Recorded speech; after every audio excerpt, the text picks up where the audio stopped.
ప్రార్థించుకుందామండి.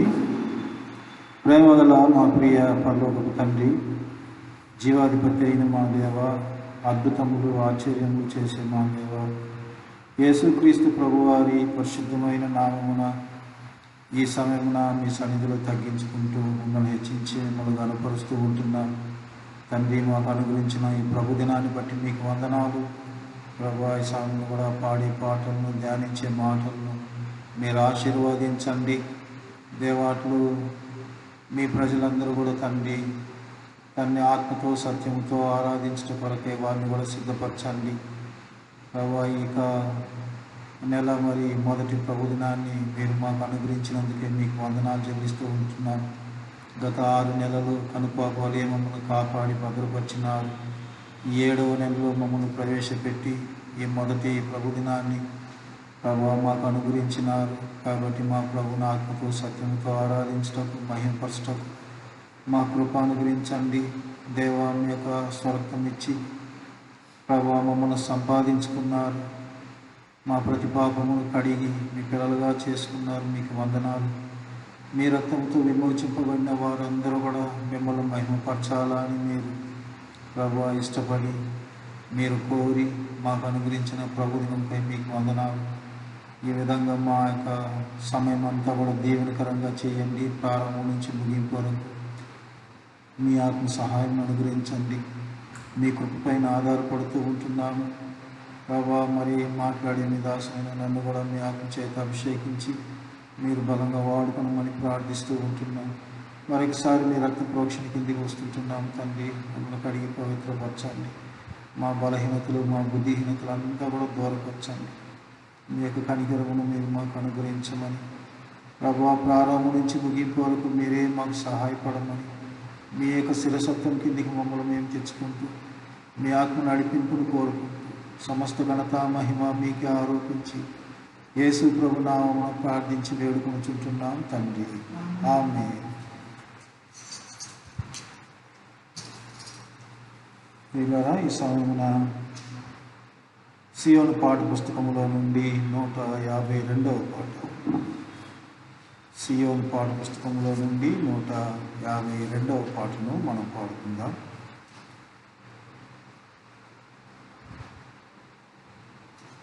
దేవా నా ప్రభువా, నిన్ను గూర్చి పొంగే నా హృదయం. దేవా నా ప్రభువా, నిన్ను గూర్చి పొంగే నా హృదయం. నీ నామమును నే గణపరచి హెచ్చించి పూజింతుం. నీ నామమును నే గణపరచి హెచ్చించి పూజింతుం. శ్లాఘించి కొనియాడుటలో నాకిచ్చిన నీ కృపకై. శ్లాఘించి కొనియాడుటలో నాకిచ్చిన నీ కృపకై. దేవా నా ప్రభువా, నిన్ను గూర్చి పొంగే నా హృదయం. దేవా నా ప్రభువా, నిన్ను గూర్చి పొంగే నా హృదయం. ఎండిన భూమిలో లేతమోకవలె పలు శ్రమలను పొందితివి. ఎండిన భూమిలో లేతమోకవలె పలు శ్రమలను పొందితివి. వ్యసనాక్రాంతుడవై వ్యాధి నుండి నా శిక్షను పొందితివి. వ్యసనాక్రాంతుడవై వ్యాధి నుండి నా శిక్షను పొందితివి.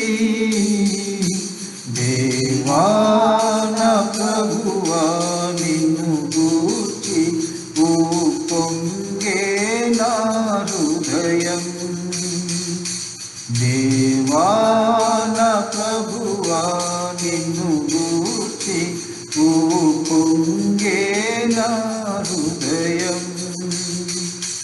ధవళావనుడరత్నవనుడవు నా ప్రియుడవు నీవే ప్రభు. ధవళావనుడరత్నవనుడవు నా ప్రియుడవు నీవే ప్రభు. 10,000 నిన్ను గుర్తించెదను నా పరమపిత నిన్ను. 10,000 నిన్ను గుర్తించెదను నా పరమపిత నిన్ను. దేవా నా ప్రభువా నిన్ను గూర్చి పొంగే నా హృదయం. దేవా నా ప్రభువా నిన్ను గూర్చి పొంగే నా హృదయం. గొర్రెపిల్ల పెంగి విందునందు రారాజు రూపమును. గొర్రెపిల్ల పెండి విందునందు రారాజు రూపమును. నిరతంబును చూచె నిరీక్షణతో నింగిని నే చూచెదను. నిరతంబును చూచె నిరీక్షణతో నింగిని నే చూచెదను. దేవా నా ప్రభువా నిన్ను గూర్చి పొంగే నా హృదయం. దేవా నా ప్రభువా నిన్ను గూర్చి పొంగే నా హృదయం.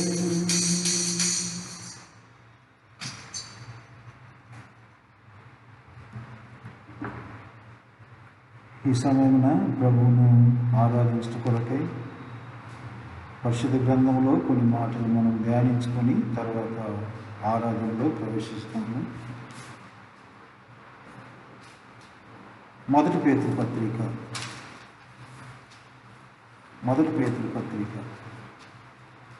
అధ్యాయం. మొదటి పేతురు పత్రిక మొదటి అధ్యాయము 19వ వచనం. అందరం కలిసి ఈ వాక్యాన్ని చదువుకుందాం. అమూల్యమైన రక్తము చేత అనగా నిర్దోషమును నిష్కలంకమునగు గొర్రెపిల్ల వంటి క్రీస్తు రక్తము చేత విమోచింపబడితేనని మీరు ఎరుగుదురు కదా. చదివిన ఈ వాక్యము ద్వారా దేవుడు ఆరాధన కొరకై మనల్ని సిద్ధపరచును కాక. మనము ఏ రీతిగా విమోచింపబడినామో అది ఇక్కడ మనం చూస్తూ ఉంటున్నాము. 18వ వచనములో ఒక మాట ఉందండి. ఈ మాట చూడండి. అంటే పితృపారంపర్యమైన మీ వ్యర్థ ప్రవర్తనను విడిచిపెట్టినట్లుగా వెండి బంగారముల వంటి క్షయ వస్తువుల చేత మీరు విమోచింపబడలేదు కానీ అమూల్యమైన, చూడండి, వెండి బంగారముల చేత మీరు విమోచింపబడలేదు కానీ అమూల్యమైన రక్తము చేత అనగా నిర్దోషమును నిష్కలంకమునకు గొర్రెపిల్ల వంటి క్రీస్తు రక్తము చేత, గొర్రెపిల్ల వంటి క్రీస్తు రక్తము చేత. మనము ఈ మాటను మొట్టమొదటిగా మనము యోహాను సువార్తలో మొదటి అధ్యాయము 29వ వచనములో బాప్తిసం ఇచ్చి యోహాను యేసు ప్రభు వచ్చుట చూచి ఒక మాట పలికినాడు. ఏం మాట పలికినాడు చూడండి. యోహాను యేసు తన యొద్దకు రాగా చూచి, ఇదిగో లోక పాపమును మోసుకొని పోవు దేవుని గొర్రెపిల్ల. లోక పాపమును మోసుకొని పోవు దేవుని గొర్రెపిల్ల. కాబట్టి లోక పాపమును మోసుకునే దేవుని గొర్రెపిల్ల కనుక గొర్రెపిల్ల వంటి క్రీస్తు రక్తము చేత మాత్రమే మనకు విమోచనము దొరుకుతూ ఉంటున్నది. ఇదే మాటను ఈ అధ్యాయంలో మరలా 36వ వచనములో కూడా మనం చూడగలుగుతుంటున్నాము. అతడు నడుచుచున్న యేసు వైపు చూచి ఇదిగో దేవుని గొర్రెపిల్ల అని చెప్పాడు. చూడండి, నడుచుచున్న యేసు వైపు చూచి ఏమన్నాడు? ఇదిగో ఎవరంట? దేవుని గొర్రెపిల్ల.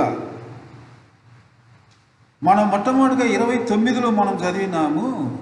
అక్కడ గొర్రెపిల్ల అక్కడ చూసినప్పుడు ఏ గొర్రెపిల్ల అని అన్నాడు? లోక పాపమును మోసుకొని పోవు దేవుని గొర్రెపిల్ల. ఇక్కడేమంటున్నాడంటే అతడు నడుచుచున్న యేసు వైపు చూచి ఇదిగో దేవుని గొర్రెపిల్ల అని. కాబట్టి మన ప్రభువైన యేసుక్రీస్తు వారు ఒక గొర్రెపిల్లగా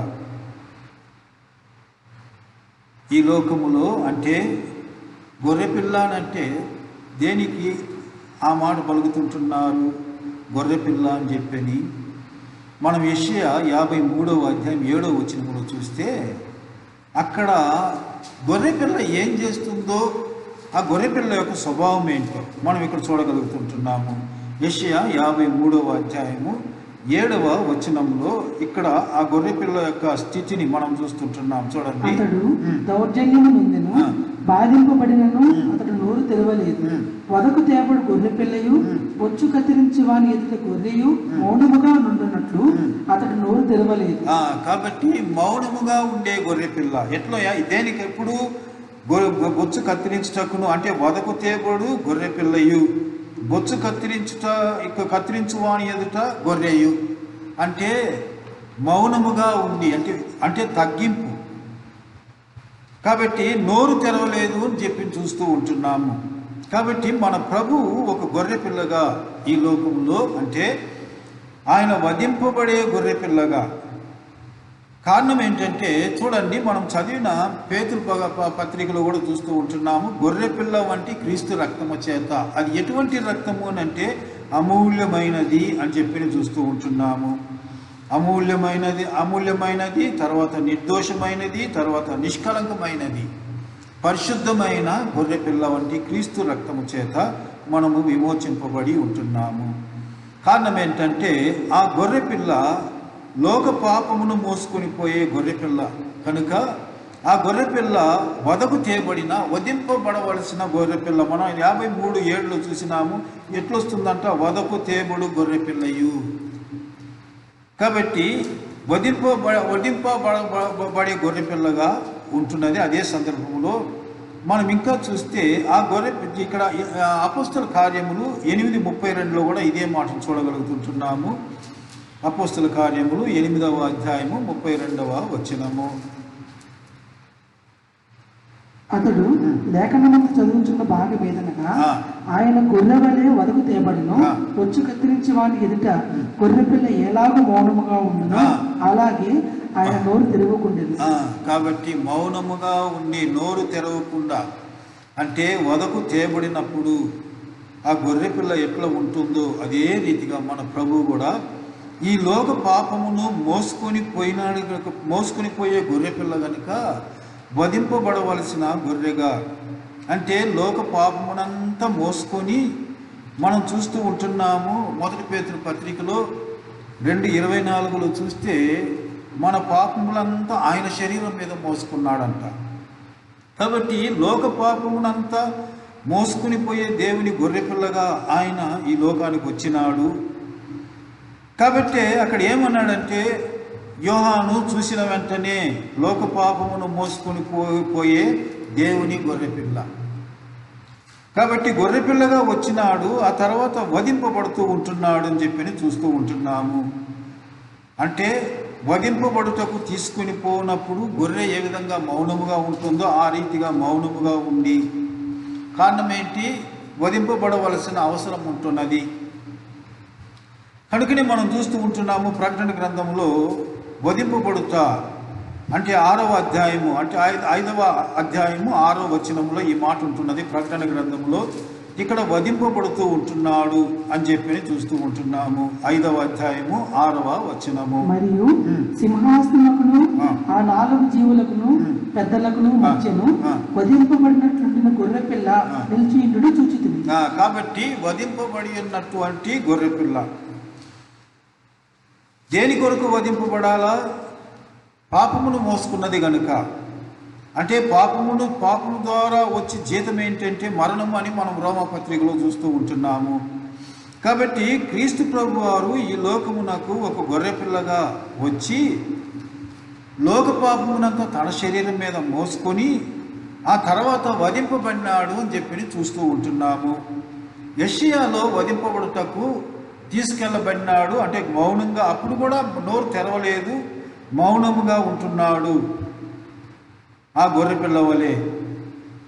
ఆ తర్వాత మనం చూస్తూ ఉంటున్నాము, ఒకటి నీ నా పాపము ఆయన మోసుకున్నాడు కనుక, అంటే లోక పాపం అంటే లోకములో నీవు నేను ఉంటున్నాము కనుక మన పాపమే. నీ నా పాపము మోసుకునే గొర్రె పిల్లగా ఆయన వచ్చినాడు. అదే సందర్భంలో ఆ పాపమునకు రావాల్సిన శిక్ష ఏంటో అది పాపమును మోసుకున్న గొర్రె పిల్లకు అది అనుగ్రహించబడింది, అంటే ఇవ్వబడింది.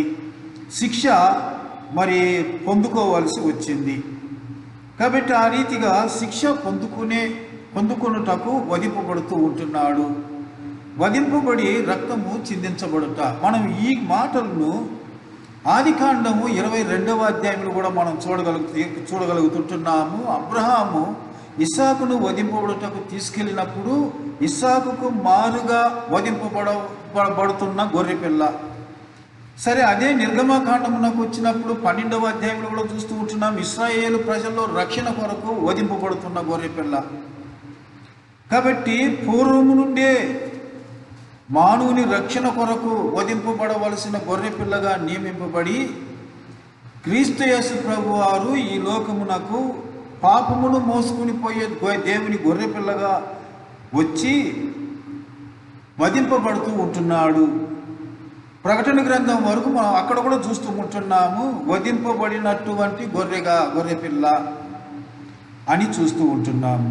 సరే, తర్వాత చూసినాం ప్రియులారా, అక్కడనే వధింపబడి ఉన్నటువంటి గొర్రె పిల్ల ఏం చేస్తూ ఉంటున్నది అన్నప్పుడు నిలిచి ఉన్నది అని చెప్పి మనం చూస్తూ ఉంటున్నాం. 6వ వచనము, అంటే ప్రకటన గ్రంథం 5వ అధ్యాయము 6వ వచనములో వధింపబడిన గొర్రె పిల్ల నిలిచి ఉండుట చూచితిని. వధింపబడిన గొర్రె పిల్ల ఇప్పుడు ఏమైందంటే నిలిచి ఉంటున్నది. అంటే క్రీస్తు ప్రభు వారి యొక్క మరణము నిలిచి ఉంటున్నది. అంటే ఆయన పునరుద్ధానాన్ని గురించి చెప్పబడే మాట. ఆయన సజీవుడు, వధింపబడినాడు, మరణించినాడు, సమాధి చేయబడి మరలా సజీవుడిగా లేచిన దేవుడు, అంటే నిలిచి ఉంటున్నాడు ఇక్కడ. కాబట్టి మొట్టమొదటగా దేవుని గొర్రె పిల్లగా యేసుక్రీస్తు ప్రభు వారు ఈ లోకమునకు వచ్చినాడు. లోకమునకు వచ్చి లోక పాపమంతా మోసుకునే గొర్రె పిల్లగా ఉన్నాడు. ఆ పాపమును మోసుకున్నాడు గనుక నీ నా పాపమునకు రావాల్సిన శిక్ష వధింపబడవలసి వచ్చింది ఆ గొర్రె పిల్ల. కనుకనే యేసుక్రీస్తు ప్రభు వారు కల్వారి శిలువలో తన శరీరం అంతా నలగొట్టబడింది, వధింపబడినాడు. అక్కడ రక్తం కార్చినాడు. ఇస్సాకుకు బదులుగా వధింపబడిన గొర్రె పిల్ల ఆదికాండం 22వ అధ్యాయంలో ఇశ్రాయేలు ప్రజల యొక్క రక్షణ కొరకు వధింపబడిన గొర్రె పిల్ల. అంటే వారి ఆ ద్వారబంధముల మీద ఆ నిలువుటంగా అడ్డముల ఆ ద్వారబంధముల మీద పూయబడి ఎప్పుడైతే ఆ సంహారకు దూత ఆ రక్తమును చూస్తాడో అప్పుడు అక్కడి నుంచి పోతాడంటే మరణం వారికి సంభవించదు. తప్పించబడినారు లేదా రక్షింపబడినారు మరణం నుండి. అదే రీతిగా యేసుక్రీస్తు ప్రభు వారు నీ నా రక్షణ కొరకు ఈ దినాల్లో ఆయన పాపమును మోసుకొని పోయే గొర్రెపిల్లగా వచ్చినాడు. నీ నా పాపమును తన శరీరం మీద మోసుకున్నాడు. ఆ తర్వాత నీ నా పాపము నిమిత్తము ఆయన వధింపబడినాడు. కనుకనే రోమాపత్రిక 8 మొదట వచనములో చూసుకుంటే ఇక మీదట, అంటే ఇది మొదలుకొని క్రీస్తునందు ఉన్న వారికి ఏ శిక్షా విధి లేదు అని చెప్పి చూస్తూ ఉంటున్నాం. కారణం ఏంటంటే గొర్రెపిల్ల వధింపబడింది, నీవు నేను తప్పించబడినాము. కాబట్టి వధింపబడిన గొర్రెపిల్ల ఇప్పుడు ఏం చేస్తూ ఉందంటే నిలిచి ఉండుట చూచి తిని. ప్రకటన గ్రంథములో మనం చదివినాము ఆ మాటను 5వ అధ్యాయం 6వ వచనంలో నిలిచి ఉంటున్నా అంటే ఆయన పునరుత్థానుడైన దేవుడు, వధింపబడినాడు, రక్తం కార్చినాడు, మరణించినాడు, సమాచేయుడు, 3వ దినమున సజీవుడుగా లేచిన గొర్రెపిల్ల కనుక నిలిచి ఉంటున్నది. ఇప్పుడు నిలిచి ఉన్న గొర్రెపిల్లను నేను చూసి తిని. సరే, ఇప్పుడు ఈ గొర్రెపిల్లకు ఏమి జరుగుతుందో అది 12వ వచనం, ప్రకటన గ్రంథము 5వ అధ్యాయము 12వ వచనములో ఈ వధింపబడిన గొర్రెపిల్ల ఏమి చేయబడుతుంది ఆ గొర్రెపిల్లకు అని చెప్పి మనం చూడగలుగుతున్నాం. చదవండి ఆ మాటని. వారు వధింపబడిన గొర్రెపిల్ల శక్తియు, ఐశ్వర్యమును, జ్ఞానమును, బలమును, ఘనతయు, మహిమయు, స్తోత్రమును పొందనర్హుడని గొప్ప స్వరముతో చెప్పుచుంది. చూడండి, వధింపబడిన గొర్రెపిల్ల ఏం పొందుకుంటా కారకడంతా మనం చూస్తూ ఉంటున్నాం. శక్తి, ఆ తర్వాత ఐశ్వర్యము, ఆ తర్వాత జ్ఞానము, ఆ తర్వాత బలము, ఆ తర్వాత ఘనతయు, ఆ తర్వాత మహిమయు, స్తోత్రమును పొందనర్హుడు అని గొప్ప స్వరము. వధింపబడిన గొర్రెపిల్ల, లోక పాపమును మోసుకొని పోయే గొర్రెపిల్ల, వధింపబడిన గొర్రెపిల్ల, ఆ తర్వాత నిలిచి ఉన్న గొర్రెపిల్ల. ఇప్పుడు ఆ గొర్రెపిల్లకు ఏమేమి వస్తుందంట? శక్తి, మహిమ, ఘనత, ప్రభావము, స్తోత్రములు అన్నీ కూడా చెల్లించవలసి ఉంటుంది పొందుటకు అర్హుడు. కాబట్టి ప్రియులారా, మన ప్రార్థన, మన ఆరాధన, మన స్తుతులు, మన స్తోత్రములు, మనము దేవుణ్ణి మహిమపరిచే మహిమ ఇవన్నీ పొందుకోవటానికి వధింపబడిన గొర్రెపిల్ల అర్హుడు, పాత్రుడు. కనుకనే మనం ఆయనను ఆరాధించాలి. నీ కొరకు, నా కొరకు యేసుక్రీస్తు ప్రభువారు పాపమును మోసుకునే గొర్రెపిల్లగా ఈ లోకానికి వచ్చినాడు. ఆ తర్వాత నీ పాపము, నా పాపము మోసుకున్నాడు కనుక ఆ గొర్రెపిల్ల వధించబడవలసి వచ్చింది. వధించబడినాడు, రక్తము గార్చినాడు. ఆ గొర్రెపిల్ల రక్తము ద్వారా రక్షణ మనం నిర్గమకాండము 12వ అధ్యాయంలో మాటను చూస్తూ ఉంటున్నాం. తద్వారా ఆ రక్తమును బట్టి ఇశ్రాయేలు ప్రజలు రక్షింపబడుతూ ఉంటున్నారు. కాబట్టి రక్తం గార్చినాడు నీకు నాకు రక్షణ ఇవ్వడానికి. ఆ తర్వాత మరణాన్ని రుచి చూసినాడు, సమాధి చేయబడినాడు. ఇప్పుడు నిలిచి ఉన్న గొర్రెపిల్ల. కాబట్టి ఆ వధింపబడి నిలిచి ఉన్న గొర్రెపిల్లకు ఇప్పుడు ఏమేమి పొందనర్హుడు అని అప్పుడు మనం చూస్తూ ఉంటున్నాం. ప్రకటన గ్రంథం 5:12లో ఎంత జ్ఞానము, ఘనత, బలమును, మహిమయు, స్తోత్రమును పొందుటకు అర్హుడు, ఆరాధనకు యోగ్యుడు, ఆరాధించబడవలసిన వాడు, పూజార్హుడు, పూజనీయుడు, స్తుతికి పాత్రుడు, మహిమకు పాత్రుడు, ఘనతకు పాత్రుడు. కారణం ఏంటంటే వధింపబడిన గొర్రెపిల్ల ఇప్పుడు నిలిచి ఉంటున్నాడు. కాబట్టి ఆ గొర్రెపిల్ల వంటి క్రీస్తు రక్తము చేత మీరు విమోచింపబడితిరి. 1 పేతురు పత్రిక 1వ అధ్యాయము 19వ వచనం. మనం అందరం కలిసి ఈ మాటను మరొకసారి చదువుకుందామండి.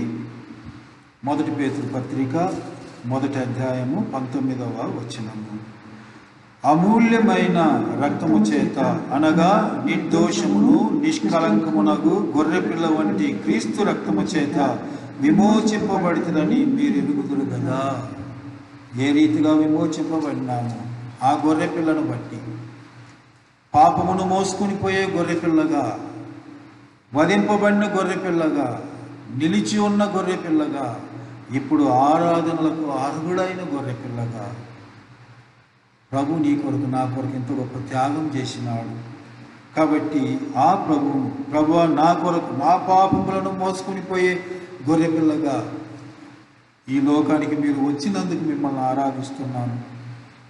నా పాపములన్నీ మీ శరీరం మీద మోసుకున్నందుకే మిమ్మల్ని ఆరాధిస్తూ ఉంటున్నాను. నా కొరకు మీరు వధింపబడినందుకే మిమ్మల్ని ఆరాధిస్తూ ఉంటున్నాను. అంత మాత్రం కాకుండా మీరు వధింపబడి రక్తం కార్చి మరణాన్ని రుచి చూచి సమాచేయబడి 3వ దినమున సజీవుడిగా లేచి నిలబడిన గొర్రెపిల్లగా ఉంటున్నందుకే మిమ్మల్ని ఆరాధిస్తుంటున్నాను. అంత మాత్రం కాకుండా శక్తియు, బలము, ఘనత, మహిమ, స్తోత్రములు పొందుటకు మీరు మాత్రమే అర్హుడు కనుక మిమ్మల్ని ఆరాధిస్తూ ఉంటున్నాను. ఎంత శ్రేష్టమైన ఆరాధన! ఈ ఆరాధన పొందుటకు ఆయన మాత్రమే అర్హుడు కనుక మనం ఆయనను మాత్రం ఆరాధించి మహిమపరచుటకు ప్రభు మనకు సహాయపడుగాక. ఈ సమయంలో ఒక 15 నిమిషాలు మీకు సమయం ఇవ్వబడుతుంది. ఈ 15 నిమిషాల్లో వ్యక్తిగతంగా మీ కుటుంబాల్లో మీరు ప్రభువును ఆరాధించండి ఆత్మతో సత్యముతో. ఆ తర్వాత మరలా ఒక పాట పాడి ఆఖరి వర్తమానంలో మనము ప్రభు వాక్యాన్ని ధ్యానించుకుందాం. ప్రభు ఆ రీతిగా సహాయపడుగాక.